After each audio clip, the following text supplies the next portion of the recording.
અહિંસાની વ્યાખ્યા ચાલે છે. સમ્યક દર્શન સહિત હિંસાનો ત્યાગ, સ્થિરતાના અંશનો વધારો, સ્વભાવ શુદ્ધ ચૈતન સ્વરૂપનું અંતર અનુભવનું ભાન થઈ પછી સ્વરૂપમાં સ્થિરતા થવી, એનું નામ અહિંસા છે. એ અહિંસામાં હિંસાનો ભાવ આવો હોય નહીં, એ વ્યાખ્યા ચાલે છે. હા, એ આવ્યું છે 85માં કે આ જીવ રોગથી અથવા ગરીબાઈથી આદિ બહુ જ દુઃખી છે.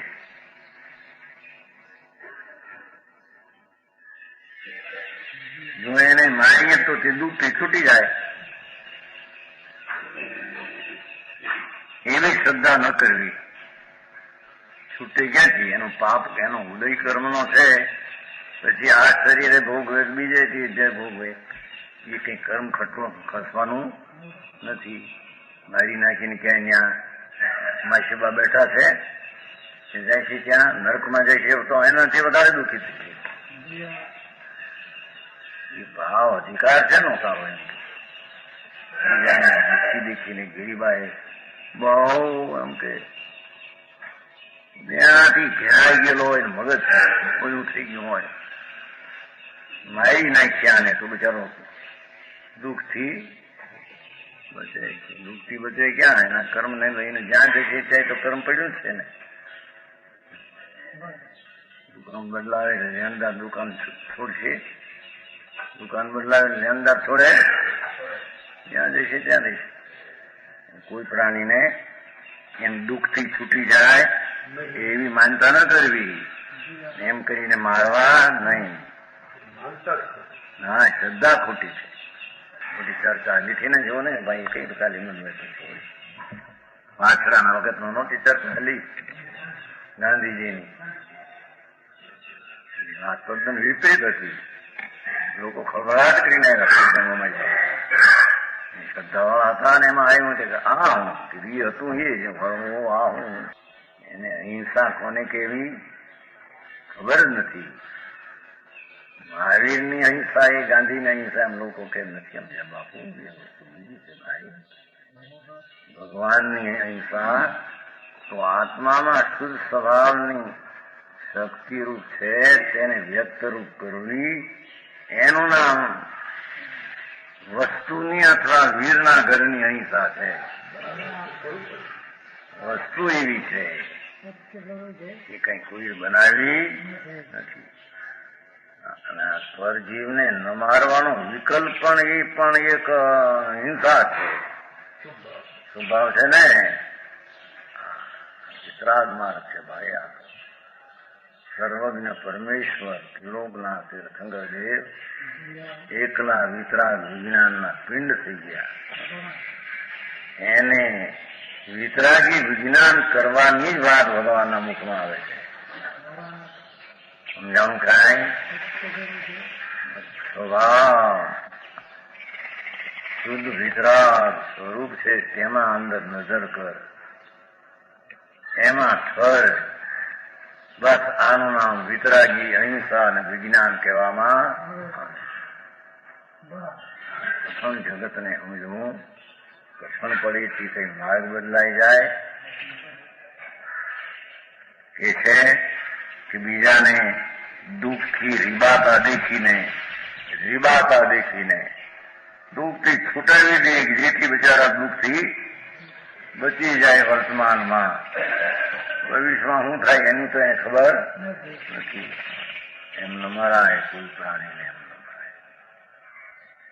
વળી મનુષ્યને ત્રિંશનું આયુષ પૂર્ણના ઉદયથી ઘણું હોય છે. આમાં આયુષ હોય છે, પુણ્ય ઉદયથી આયુષ મળ્યું છે. હા, મનુષ્ય ત્રિંશની બે વાત છે ને, બીજાને કોણ અને સાહેબ નારકી દેવું. મનુષ્યને ત્રિંશનું આયુષ પુણ્યના ઉદયથી એમ સિદ્ધ કરવું. પુણ્યના ઉદયથી મળ્યું એને તું દુઃખી રોગ આદિ દેખીને મારી નાખ, એ કઈ વ્યાજબી છે એમ કે છે. એના પુણ્યનો ઉદય છે, એને આયુષ મળી ત્રિંશ મનુષ્ય ઉદયથી ઘણું હોય છે, આયુષ લાંબુ હોય છે, માટે તેનું છેદ ન કરવો, એને મારવો નહીં. દુઃખી રોગીને બહુ દુઃખી થાય એને પોતાને મન થઈ જાય કે હવે મરી જાઉં છું, જઈશ ક્યાં તું? બહુ પેલા બાપુ સહન થતી નથી. હવે મરે છે ને કેટલા જોડ શરા ખાઈને મરે, અગ્નિમાં પડીને મરે, કુવામાં પડીને મરે, અફીણ ખાય. ક્યાં જઈશ ભાઈ? આત્મા તો નિત્ય છે ને. જેવા તેવા તે કર્મ કર્યા એવા ત્યાં ત્યાં ઉદયમાં આવ્યા વિના રહેશે નહીં. એટલે એવા જીવનો છેદ ન કરવો, મારવા નહીં, અથવા જેવો તેને ઉદય છે તેવો ભોગવે છે એમ સમાધાન કરવું. જેવો એને કર્મનો ઉદય છે, સંયોગો એવા એને મળે, એમાં બીજો કરે શું, બીજો આપે શું. જેવો તેને પૂર્વના પુણ્યપાપનો ઉદય છે એવો એ ભોગવે. પોતે હિંસા કરીને પાપ શા માટે ઉપજાવવું? બીજાને મારીને હિંસા કરીને પાપ શા માટે ઉપજાવવું એને? અને તે મારતા વખતે એની પીડા વધારે થાય છે કે નહીં? એને અને તો પાપના પરિણામ પણ એને મરતા ક્લેશ પરિણામ થશે એને પણ. એટલે કે છે એવું બીજાને મારીને પાપ શા માટે ઉપજાવવું? માટે કોઈની એવી જાતના દુઃખી ગરીબ મારી નાખો. બહુ વાહ વાહ, બહુ વાહ. પછી બાંધે ને ઓળ્યો નથી બાંધતા ઓળ્યો પાડો. હા પાડો ગામડામાં એવું હે પાડો બાંધે, કઈ પીડા મટે નહીં. બંદૂકે મારો મને કે બસ એમ કે મારાથી સહન થતું નથી, બંદૂકે મારો. જાણો કેટલો હતો મોટો પૈસા વાળો, બંદૂકે મારો, પણ આ પીડા સહન થતી નથી. ક્યાં જશો? એ તો ઉદય જે આવ્યો છે બધે એનો આત્મા હારી રહેવાનો છે.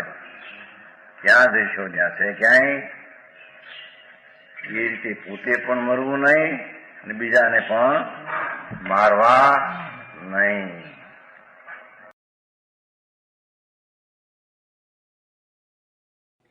તથાપિ કહાનવાણીના અંકાયે મૂલ્યના કદી. તથાપિ માતવાણીના અંકાયે મૂલ્યના કદી. પરમ કૃપાળુ પૂજ્ય સદગુરુ દેવનો જયો. પ્રસામૂર્તિ પૂજ્ય ભગવતી માતનો જયો. જીનવાણી માતનો જયો. પરમિત્રા દિગંબર જૈન ધર્મનો જયો.